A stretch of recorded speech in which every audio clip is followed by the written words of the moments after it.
site from the turn of the 20th century, which is almost 110 years old, if not more. But also it sends messages of rejecting domination and rejecting foreign aid. We're always in the Middle East obsessed with politics with a big P.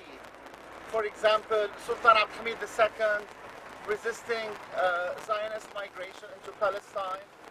But we forget also to understand that the same person was offered in a time of debt for the Ottoman Empire. It was under debt big time.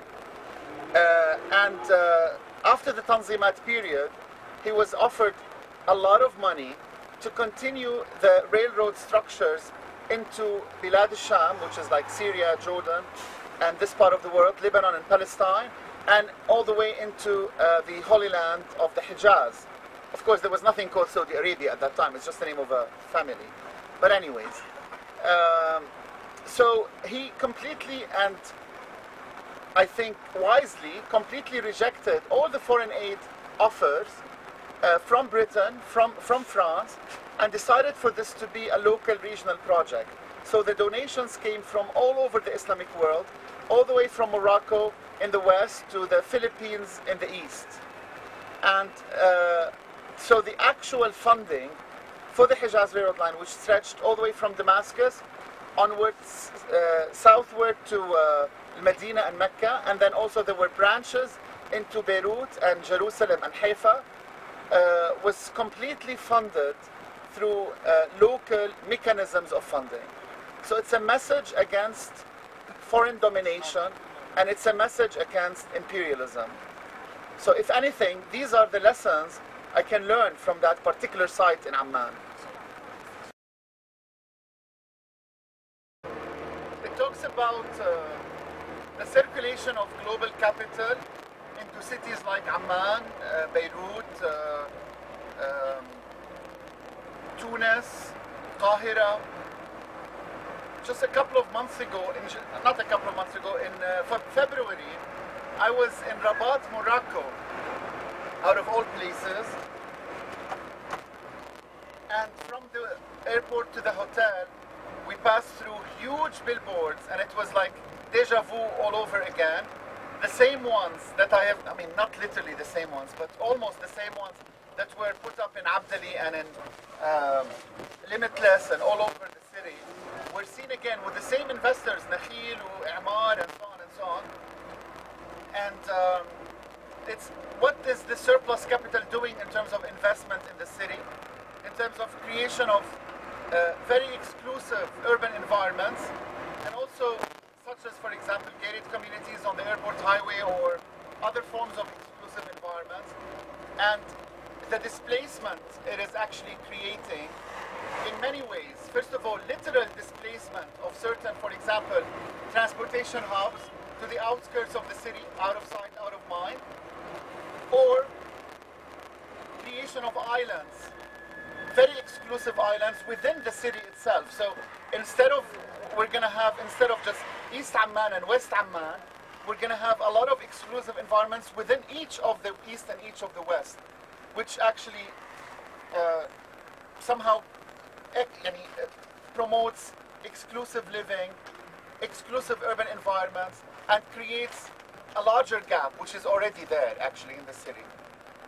And the problem with this gap is that it's even extremely dangerous. Not just the middle class, but the upper middle class in the classification of old Ammanis cannot even afford to be part of that environment. So it is not just displacement in the physical sense, but it's also in the non-physical sense. So the postcard is labeled or termed displacement of neoliberalism, النزوح النيوليبرالي. And these are the cranes تبعون المشاريع. And this is the Abdali Island, and this is the Ragadan Island, which we passed by. And there's circulation all over the city, but the transportation hubs are pushed to the outskirts, لبرا, to the outskirts of the city. One which is here where we are right now, and one which is here where it's in Tabarbour, further, basically. So it's creation of exclusive islands, pushing away different functions to the outskirts.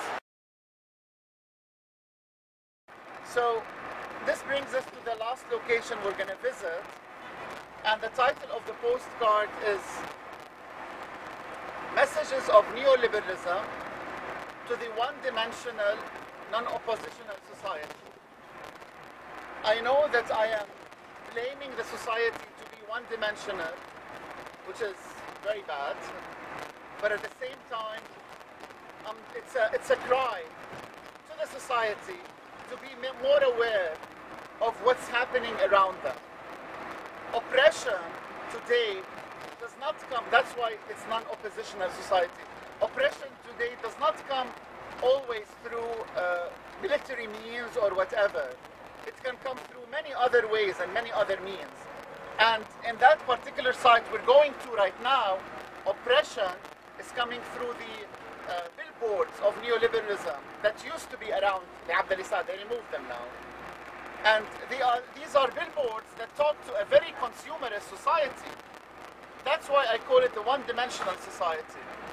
And I accuse it of being one-dimensional society. So apologies to my society for that accusation, but it is made in a sincere attempt to raise awareness, basically.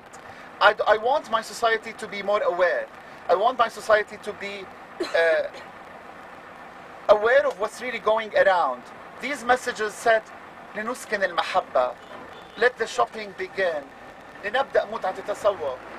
And unfortunately, there are certain segments of society that actually adhere to that and listen to these messages. So that's what the next postcard is all about.